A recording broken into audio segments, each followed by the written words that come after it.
Russian security கவுன்சிலோட chairperson Dmitry Medvedev சமீபத்தில் ஒரு அறிவிப்பை வெளியிட்டிருக்காரு. உக்ரைனை ஆர்ம் பண்ணுறதுக்காக நிறைய ஏர் டிஃபென்ஸ் சிஸ்டம்ஸை உக்ரைனுக்கு கொடுக்கணும்னு ஒரு பேச்சு வந்துட்டு இருக்கு.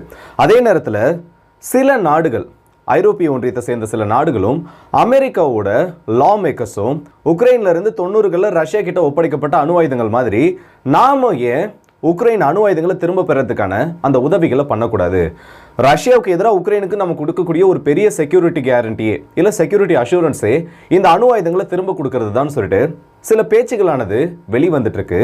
இது உண்மையிலேயே ரஷ்யாவோட எக்ஸிஸ்டன்ஸ்க்கு ஒரு மிகப்பெரிய த்ரெட்டாக மாறிட்டு இருக்கு. ஆனால் இது எல்லாத்தையும் எங்களாலையும் கவுண்டர் பண்ண முடியும். ரஷ்யாவுக்கு எதிராக உக்ரைனுக்கு அணு ஆயுதங்களை கொடுக்கறத பற்றி உங்களால் யோசிக்க முடியும்னா அமெரிக்காவோட எதிரிகளுக்கு எங்களாலையும் அணு ஆயுதங்களை கொடுக்க முடியும். அணு ஆயுதங்களை கொடுக்கறது மட்டும் இல்லாமல் நேரடியாக எங்களால் ஒரு முழு ஒர்க்கிங் மாடலை கொடுக்க முடியும்னு ஒரு மிகப்பெரிய அறிவிப்பானது ரஷ்யா கிட்ட இருந்து இன்னைக்கு வந்திருக்கு. ஸோ இதில் என்னென்ன பாசிபிலிட்டிஸ் ஆனது இருக்குது? உண்மையிலேயே ஒரு நாடு நினச்சாங்கன்னா அணு ஆயுதத்தை தூக்கி இன்னொரு நாடுக்கு உடனடியாக கொடுத்துட முடியுமா? இதில் இருக்க பிரச்சனைகள் என்ன? ரஷ்யாவோட இந்த வார்னிங்க்கு பின்னாடி இருக்கக்கூடிய அந்த ரகசியங்கள் என்ன? இது எல்லாத்தையும் இந்த பதிவில் நம்ம பார்க்க போகிறோம். ஸோ வாங்க வீடியோக்குள்ள போயிடலாம். நான் உங்கள் ஆர்கே தாம் டிபி ட்ரெண்டிங்ஸ்.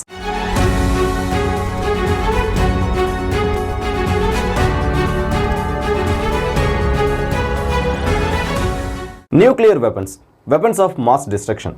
ஒரு நாட்டையே மொத்தமாக அழிக்கணும்னா அது இருக்கக்கூடிய ஈஸியஸ்ட் வே, ரொம்ப கொடூரமான வழியும் இந்த அணு ஆயுதங்கள் மட்டும்தான். இன்னைக்கு இருக்கக்கூடிய சூழலில் உலகத்திலேயே ஒரு சில நாடுகள் மட்டும்தான் இந்த அணு ஆயுத தொழில்நுட்பம் இல்லை அணு ஆயுதத்தை உற்பத்தி பண்ணி அதை ஒர்க்கிங் கண்டிஷனில் செயல்படுத்தக்கூடிய அந்த ஒரு முறையில் வச்சிருக்காங்க.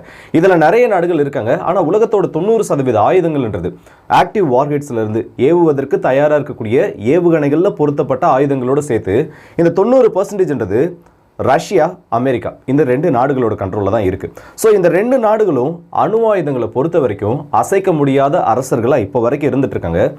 இதுக்கப்புறம் ஃபியூச்சர்லையும் கண்டினியூ ஆகும். இவங்களுக்கு அடுத்தபடியாக பார்த்தோன்னா சைனா மட்டும்தான். மற்ற நாடுகள் எல்லாருக்கிட்டையும் சேர்த்தனா ஒரு 150 அந்த ஒரு ரேஞ்சில் மட்டும்தான் அணு ஆயுதங்களை வச்சிருக்காங்க.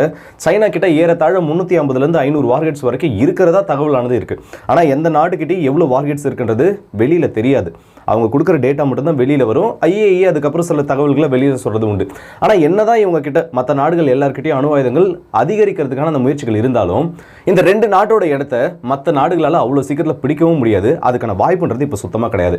இந்த நிலைமையில தான் ரஷ்யா உக்ரைன் போர் வந்துச்சு. இப்போ இதில் ரீசெண்ட் எஸ்கலேஷனே ரஷ்யாவோட அந்த ஹெசல் மிசைல் பண்ணது தான்.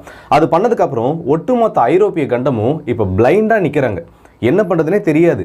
ஆல்ரெடி பார்த்தோன்னா ஐஎம்பிடி போன்ற அட்வான்ஸ்டு மிசைல் ப்ரொடெக்ஷன் சிஸ்டம் அவங்க கிட்ட இருந்தாலும் அது எல்லாத்தையும் ஈஸியாக பிரேக் பண்ணுற மாதிரி இந்த ஒரே ஒரு மிசைல் மூலிமா ரஷ்யா இவங்க எல்லாரும் ஸ்டன் பண்ணிட்டாங்கன்னே சொல்லலாம். இன்கேஸ் இது ஒரு நார்மல் மிசைலாக இருந்தால் இவங்க டிஃபெண்ட் பண்ணுறதுக்கு தாட் போன்ற அதிநவீன ஏவுகணைகளை பயன்படுத்தலாம். ஆனால் உள்ளே வந்தது ஒரு நியூக்ளியர் மிசைலாக இருந்தால் இந்த இடத்துல யாராலையுமே ஒன்றும் பண்ண முடியாது. ஸோ யூரோப்போட டிஃபென்ஸில் இருக்கக்கூடிய அந்த லூப் ஹோல்ஸை, அந்த ஓட்டைகளை ரஷ்யா இப்போ ரொம்பவே தெளிவாக காமிச்சிருக்காங்க.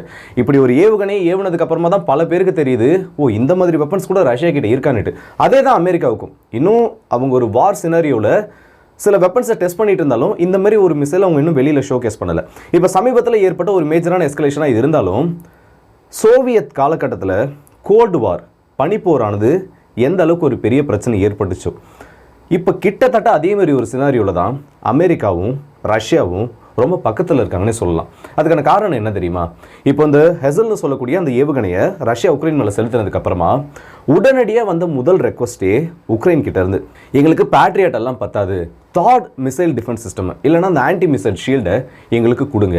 இதை வச்சு மட்டும்தான் ரஷ்யாவோட இந்த மிசைல் த்ரெட்ஸை, பாலிஸ்டிக் ஏவுகணைகளாக இருக்கட்டும் இல்லை ரஷ்யாவோட இந்த மாதிரி IRBMஸை, மீடியம் ரேஞ்ச் இருக்கக்கூடிய பாலிஸ்டிக் மிசைல்ஸை எங்களால் டிஃபெண்ட் பண்ண முடியும்னு ஒரு நியூ செட் ஆஃப் ரெக்வஸ்ட்டை உக்ரைன் அமெரிக்காவுக்கு வச்சுருந்தாங்க. இந்த தாடை பற்றி பார்க்கணும்னா அமெரிக்காவோட ஒரு ஹைடெக் டெக்னாலஜி தான். ஆனால் இது உக்ரைனுக்கு அந்த அளவுக்கு சக்ஸஸ்ஃபுல்லாக இருக்குமா? டெக்னாலஜி வைஸ் அது ரொம்பவே ஒரு சுப்பீரியரான ஒன்று. அதில் எந்த ஒரு குறைகளும் கிடையாது. இப்போ வரைக்கும் சொல்லணும்னா one of the best anti ballistic missile defence சிஸ்டம்னா இந்த தாடு தான். ஆனால் ப்ராக்டிக்கலாக இது உக்ரைனுக்கு யூஸ் ஆகுமா? இல்லை ப்ராக்டிக்கலாக இது ரஷ்யாவோட த்ரெட்ஸை நியூட்ரலைஸ் பண்ணுறதுல உக்ரைனுக்கு பெரிய ஃபேவர் பண்ணுமான்னு பார்த்தோன்னா கண்டிப்பாக அதுக்கான சான்சஸ் ரொம்ப ரொம்ப கம்மி. அதுக்கான காரணம் என்ன தெரியுமா? இதோட சிங்கிள் யூனிட்டே, தாடோட ஒரு சிங்கிள் யூனிட்டே $3 பில்லியன் அதிகம். அது மட்டும் இல்லாமல் சிங்கிள் இன்டர்செப்ஷனுக்கு ஆகக்கூடிய காஸ்ட், அந்த மிசைலோட காஸ்ட் எல்லாமே சேர்த்து 20லேருந்து 23 மில்லியன் நான் சொல்கிறது வந்து ஒரே ஒரு இன்டர்செப்ஷனுக்கு இவங்க கொடுக்கக்கூடிய அந்த செலவுன்றது. எதிரில் வர அந்த ஏவுகணை கூட சில சமயத்தில் ரஷ்யாவோட மிசைல்ஸ்லாம் சோவியத் இன்வென்ட்ரிலேருந்து எடுத்து அவங்க யூஸ் பண்ணாங்கன்னா அந்த ஏவுகணை கூட அந்த ஒரு காஸ்ட்டுக்கு இருக்காது.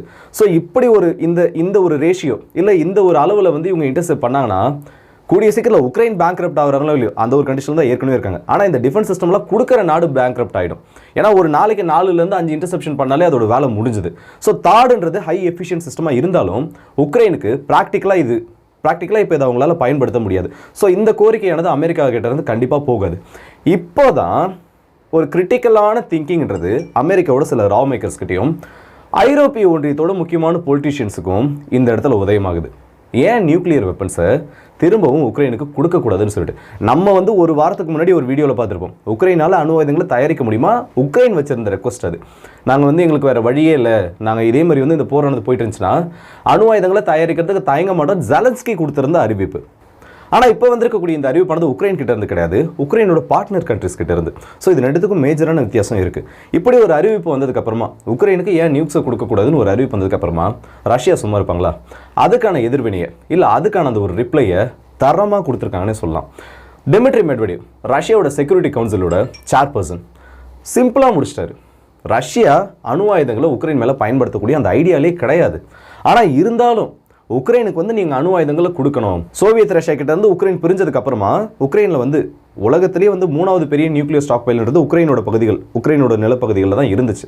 அது எல்லாத்தையும் அமெரிக்கா தான். ஏன்னா ரஷ்யா அமெரிக்கான்ற அந்த ஒரு பேட்டில் 3வதாக ஒரு நாடு அணு ஆயுதங்களை கொண்டு வரது அமெரிக்காவுக்கும் ஆபத்து, ரஷ்யாவுக்கும் ஆபத்து.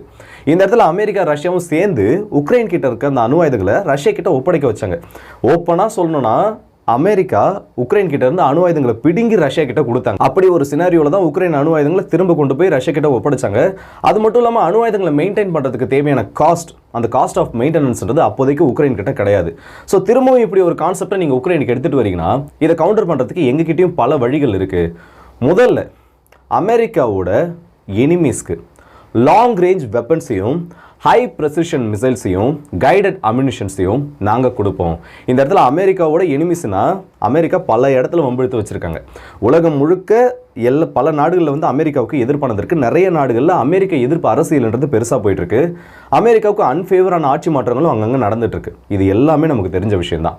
ஆனால் இருந்தாலும் நேரடியாக அமெரிக்காவை எதிர்க்கக்கூடிய பல நாடுகள் இந்த இடத்துல இருக்காங்க. சவுத் அமெரிக்காவில் நிறைய நாடுகள் கிட்ட பிரச்சனை வாங்கி வச்சிருக்காங்க. ஆனால் நேரடியாக அவங்க அமெரிக்காவை எதிர்க்க போகிறதில்ல. மிடில் ஈஸ்ட்ன்றது இந்த இடத்துல ஒரு மிகப்பெரிய கேம் சேஞ்சராக இருக்குது. ஹெஸ்புல்லா, ஹவுதீஸ், காசாவில் இருக்கக்கூடிய ஹமாஸ், இன்னும் நிறைய அமைப்புகள், நிறைய நாடுகள், ஈரான், இவங்க எல்லாரும் அமெரிக்காவுக்கு ஒரு நேரடி எதிரியாக இருக்காங்க. நினச்சி பாருங்க, ஹவுதீஸ்க்கு ரஷ்யாவோட ரொம்ப அதிநவீனமான ஒரு ஏவுகணை போகுது. P-800 ஓனிக்ஸே வச்சுப்போம். அதோட ரொம்ப ரொம்ப ரொம்ப பழைய வெர்ஷன்ஸை யூஸ் பண்ணியே இப்போ வரைக்கும் அரபிக் கடல் பகுதியிலையும் சரி, செங்கடல் பகுதியிலையும் சரி, அமெரிக்காவோட போர்க்கப்பல்களுக்கும் அமெரிக்காவோட சர்வேலன்ஸுக்கும் ஆட்டம் காட்டிக்கிட்டு இருக்காங்க. அதேமாரி இஸ்ரேலை வந்து எங்களால் அடிக்க முடியுன்றதையும் பல டைம் காமிச்சிருக்காங்க. என்னதான் வந்து மேஜரான இம்பாக்ட் ஏற்படுத்தப்படலனாலும் உங்களோட டிஃபென்ஸில் இருக்க லூப் ஹோல்ஸை எங்களால் பயன்படுத்த முடியுன்றத ஹவுதீஸே இஸ்ரேலுக்கு எதிராகவும் அமெரிக்காவோட இந்த ஹைடெக் எக்யூப்மெண்ட்ஸுக்கு எதிராகவும் நிறைய டைம் ப்ரூவ் பண்ணியிருக்காங்க. அப்படி இருக்க ஒரு சினாரியோவில் இங்கேருந்து அசிஸ்டன்ஸோட இந்த மாதிரி ஹை எண்ட் எக்யூப்மெண்ட்ஸ் கொடுக்கப்பட்டா கண்டிப்பாக மிடில் ஈஸ்டில் இது பவர் ஆஃப் பேலன்ஸை ஷிஃப்ட் பண்ணும். இதே தான் மற்ற எல்லா நாடுகளுக்கும். ஆனால் இது இந்த இடத்துல ஒரு மேஜரான ரோல் கிடையாது. அணு ஆயுதங்கள், இவர் சொல்லியிருக்க அந்த முக்கியமான ஸ்டேட்மெண்ட்டே அணு ஆயுதங்கள் பற்றி தான். சரியா இருக்கே, இப்போ அணு ஆயுதத்தை வந்து எடுத்த உடனே ஒரு நாடு இந்தா வச்சுக்கோன்னு சொல்லி இன்னொரு நாடு கிட்ட தூக்கி கொடுத்துட முடியுமா? நியூக்ளியர் டெக்னாலஜின்றது சாதாரணமானது ஒன்று கிடையாது. அதை மெயின்டைன் பண்ணுறது, அதை உருவாக்குறது எந்த அளவுக்கு கஷ்டமோ அதை விட அந்த ஆக்டிவ் ஸ்டாக் பைல்ஸை மெயின்டைன் பண்ணுற காஸ்ட், அந்த யூரேனியம் ஃபியூலாக இருக்கட்டும், இல்லை அதோட அந்த ஒட்டுமொத்த எக்ஸ்ப்ளோசிவ் ஸ்ட்ரக்சரை மெயின்டைன் பண்ணுறது ரொம்பவே ஒரு சவாலான காரியம். அப்படி இருக்கப்போ உலகத்தில் பல அமைப்புகள் இந்த நியூக்ளியர் வெப்பன்ஸ்க்கு எதிராக இருக்காங்க. பல ட்ரீட்டிஸ் ஆனது சைன் பண்ணப்பட்டிருக்கு. இதெல்லாம் வந்து இந்த நியூக்ளியர் வெப்பன்ஸை கொடுக்கறது அலோவ் பண்ணுமானா டைரெக்டாக ஒரு ஒர்க்கிங் நியூக்ளியர் வெப்பனை இன்னொரு நாட்டுக்கு ரஷ்யாவால் தூக்கி கொடுக்க முடியாது. ரஷ்யா மட்டும் இல்லை, எந்த ஒரு நாட்டாலையும் நேரடியாக ஒரு முழு அணு ஆயுதத்தை எடுத்து இதை நீ வச்சுக்கோன்னு சொல்லி அந்த ஓனர்ஷிப்ன்றதையும் தாண்டி அதோட ஒட்டுமொத்த யூசேஜும் அந்த நாட்டுக்கிட்ட விட முடியாது. காரணம் என்ன தெரியுமா? NPT nuclear non proliferation treaty, அதேமாதிரி TPNW treaty on the prohibition of nuclear weapons, IAEA international atomic agency, இவங்க எல்லாரும் சேர்ந்து இதுக்கான பல தடைகளை ஏற்படுத்தி வச்சிருக்காங்க. ஏன்னா இந்த அமைப்புகளில் நிறைய நாடுகள் மெம்பர் ஆகலனாலும் இவங்களோட இன்ஃப்ளூயன்ஸ்ன்றது உலகத்தில் அதிகம். ஓரளவுக்கு கண்ட்ரோலபிள் பவரில் இவங்க இருக்காங்க. அதனால நேரடியாக அணு ஆயுதங்களை கொடுக்குறதோ இல்லை அணு ஆயுதங்களுக்கு தேவையான கிரிட்டிக்கல் எக்யூப்மெண்ட்ஸை கொடுக்குறதுன்றதோ இவங்களோட அந்த ரெஸ்ட்ரிக்ஷன் கீழே வரும். ஆனால் இதுலேயும் நிறைய லூப் ஹோல்ஸ் ஆனது இருக்குது. கம்ப்ளீட்டான ப்ரோக்ராமையும் கம்ப்ளீட்டான அந்த ஸ்ட்ரக்சரையும் மட்டும்தான் ரஷ்யா நினச்சாலோ இல்லை மற்ற நாடுகள் நினச்சாலோ இந்த இடத்துல ஷேர் பண்ண முடியாது. ஆனால் கிரிட்டிக்கல் எலமெண்ட்ஸ் யுரேனியம்ன்றது அணு ஆயுதம் தயாரிப்பில் ரொம்ப ஒரு முக்கியமான எலமெண்ட். அதை ஷேர் பண்ணுற மாதிரி, ஏன்னா அதை வந்து கமர்ஷியல் பர்பஸ்க்காகவும் இப்போ யூஸ் பண்ணலாம். அதை எப்படி கமர்ஷியல் பர்பஸ்ன்ற பேரில் வாங்கி நிறைய நாடுகள் இந்த இடத்துல அணு ஆயுதங்களை அமெரிக்காவுக்கு தெரியாமல் தயாரிச்சாங்களோ, அதே மாதிரி ஆல்ரெடி தேவையான என்ரிச்டு யுரேனியமை வச்சிருக்க ஒரு நாட்டுக்கிட்ட அந்த கிரிட்டிக்கல் டெக்னிக்ஸை ஷேர் பண்ணுறதை இந்த எந்த ஒரு அமைப்பும் பேன் பண்ணலை. இதை பயன்படுத்தி ரஷ்யாவால் ஈரானுக்கு தேவையான அந்த அணு ஆயுத தொழில்நுட்பத்தை கொடுக்க முடியும். இப்போது ஈரான் சம்மந்தப்பட்ட இந்த சில வார்த்தைகளை சொன்னால் நிறைய பேர் வந்து சமீபத்தில் ஒரு செய்தி கேள்விப்பட்டிருக்க மாட்டீங்க. இஸ்ரேல் வந்து ஈரானை அடிச்சிட்டாங்கன்றது பெரிய செய்தியாக வெளியில் வந்துச்சு. அதை பற்றி எல்லாரும் பேசுனீங்க, அதை பற்றி எல்லாரும் கேள்விப்பட்டிருப்பீங்க. ஆனால் 2 நாளைக்கு முன்னாடி யுஎன்னோட நியூக்ளியர் வாட்ச் டாக் ஒரு பெரிய பேன் இல்லை ஈரானுக்கு எதிரான ஒரு ரெசல்யூஷனை எடுக்கிறதுக்கான முயற்சிகள் நடத்தப்பட்டு ஈரான் மேலே ஒரு ரெஸ்ட்ரிக்ஷன் போடுறதுக்கான முயற்சிகள் நடத்தப்பட்டுச்சு. அதுக்கப்புறம் அந்த ஒரு அனௌன்ஸ்மெண்ட் வந்ததுக்கப்புறம் புதுசாக ஹை டெக்னாலஜைஸ்டு சென்ட்ரிஃபியூஜல் சிஸ்டமை ஈரான் அவங்களோட நாட்டில் இன்ஸ்டால் பண்ணியிருக்காங்க. இதை எத்தனை பேருக்கு தெரியும், இல்லை எத்தனை பேர் அந்த செய்தி கேள்விப்பட்டிருப்பீங்கன்றது எனக்கு தெரியல. ஸோ இந்த செய்தி இந்த இடத்துல உங்ககிட்ட ஷேர் பண்ணணும்னு நினைக்கிறேன். ஸோ இந்த மாதிரி ஈரான் கிட்டே ஆல்ரெடி ஒரு நியூக்ளியர் ப்ரோக்ராம் இருக்கப்போ தேவையான அந்த கிரிட்டிக்கல் காம்பனன்ட்ஸையும் கிரிட்டிக்கல் எக்யூப்மெண்ட்ஸையும் ரஷ்யாவால் அவங்களுக்கு ஷேர் பண்ணி நியூக்ளியர் வெப்பன்ஸோட ப்ரொடக்ஷனுக்கு உதவ முடியும். அப்படி இல்லையா, நம்ம அண்ணன் நேட்டோவோட வழியில் ரஷ்யாவுக்கும் ஈரானுக்கும் நடுவில் ஒரு செக்யூரிட்டி அக்ரிமெண்ட்டை ஏற்படுத்தி, இல்லைனா ஏதாச்சும் ஒரு செக்யூரிட்டி கூட்டமைப்பு உருவாக்கி என்னோட அலைஸோட ரெஸ்பான்சிபிலிட்டிக்காக எப்படி பெலாரஸில் கொண்டு போய் நியூக்ளியர் வெப்பன்ஸை நிறுத்தி வச்சுருக்காங்களோ அதே மாதிரி ஒரு செக்யூரிட்டி கேரண்டியை இங்கே ஈரானுக்கு கொடுக்கறதுக்காக நேரடியாக ரஷ்யாவோட நியூக்ளியர் வெப்பன்ஸை கொண்டு வந்து ஈரானில் ரஷ்யாவால் நிறுத்த முடியும். இதுக்கு இந்த எந்த ஒரு அமைப்பும் தடை போட முடியாது. அது அவங்களுக்கு ப்ராக்டிக்கலி பாசிபிளும் கிடையாது. ஸோ இந்த ஒரு கான்செப்டில் மட்டும் நேரடியாக ரஷ்யா அவங்களோட நியூக்ளியர் வெப்பன்ஸை கொண்டு வந்து அதை ஆப்ரேட் பண்ணுறதுக்கு தேவையான சோல்ஜர்ஸையும் கொண்டு வந்து ஈரானில் நிறுத்துனாங்கன்னா மிடில் ஈஸ்ட்டில் பவர் பேலன்ஸ்ன்றது கண்டிப்பாக அந்த இடத்துல ஷிஃப்ட் ஆக ஆரம்பிக்கும். ஆனால் அது வரைக்கும் அமெரிக்கா விட மாட்டாங்க. இது எல்லாமே வந்து ஒரு ஹைப்போதெட்டிக்கல் சினாரியோ தான். இன்கேஸ் உக்ரைனுக்கு தேவையான அணு ஆயுதங்களை கொடுக்கறதுக்கான முயற்சிகள் நடத்தப்பட்டாலோ, இல்லைனா உக்ரைனுக்கு அமெரிக்கா பின்னாடி நின்று எப்பயும் இந்த மாதிரி இன்னும் அதிகமான சப்போர்ட்டை பண்ணுறதுக்கான முயற்சிகள் நடத்தப்பட்டாலோ தான் இது எல்லாம் நடக்க ஆரம்பிக்கும். ஆனால் இப்போ வரைக்கும் ஒரு நல்ல விஷயம் என்னன்னா, இது எல்லாமே ஹைப்போதெட்டிக்கல் சினாரியோ தான். இது எல்லாம் நடக்கிறதுக்கு முன்னாடியே இன்கேஸ் திரும்பவும் அமெரிக்கன் மேட் வெப்பன்ஸை வச்சு உக்ரைன் ரஷ்யன் டெரிட்டரி ஸ்ட்ரைக் பண்ணாங்கன்னா அது ஒரு மேஜரான ப்ளோவாக போயிட்டு முடிஞ்சிடும். அது வரைக்கும் போகாதுன்னு சொல்லி நம்புகிறோம். ஆனால் கோல்டு வார் சமயத்தில் இருந்த மாதிரியே ஒரு சினாரியோ இப்போ நடந்துட்டு இருக்கின்றது இந்த உலகத்துக்கு ஒரு நல்ல விஷயம் கிடையாது. கூடிய சீக்கிரத்தில் இந்த ரஷ்யா உக்ரைன் போர் முடிஞ்சால் மட்டும்தான் இந்த எஸ்கலேஷன்ஸ்லாம் ஒரு முடிவுன்றது வைக்கப்படும், இல்லை ஒரு முடிவுன்றது அந்த இடத்துல வரும். ஸோ இந்த வீடியோ பற்றி உங்களோட கருத்துக்களை கமெண்ட் செக்ஷனில் சொல்லுங்கள். ஸோ மார்னிங் போட்ட வீடியோ எல்லாருமே பார்த்துருப்பீங்க. 2 டைம் வந்து அதை அப்லோட் பண்ணுற மாதிரி ஆயிடுச்சு. ஃபஸ்ட்டு போட்ட வீடியோ ஆஸ் யூஷுவல் என்னாச்சுன்றதை நான் எக்ஸ்பிளைன் பண்ணிட்டேன். நிறைய பேர் அவங்களோட சப்போர்ட்டை கொடுத்துருந்தீங்க. ஸோ என்னோட பாயிண்ட் ஆஃப் வியூ, நான் என்ன பாயிண்டில் நிற்கிறேன்றது உங்கள் எல்லாருக்கும் தெளிவாக புரிஞ்சிருக்குன்னு நினைக்கிறேன். நம்ம இன்னும் நிறைய தூரம் போக வேண்டியது இருக்குது. நம்ம இன்னும் நிறைய விஷயங்களை பார்க்க வேண்டியதும் இருக்குது. இந்த ஒரு சின்ன சர்க்கிள்குள்ளே இந்த பயாஸ்டாக பேசுகிறோம், இல்லை நீ வந்து இவங்களுக்கு ஃபேவராக பேசுகிற, அதுக்குள்ளே நம்ம சிக்கிக்க வேணாம். நம்ம சிக்க போகிறதும் கிடையாது. அண்ட் இந்த வீடியோ பற்றி உங்களோட கருத்துக்களை கமெண்ட் செக்ஷனில் சொல்லுங்கள். அடுத்த வீடியோ சந்திப்போம். அது ஒரு இந்த வீடியோ உங்கள் எல்லாருக்கே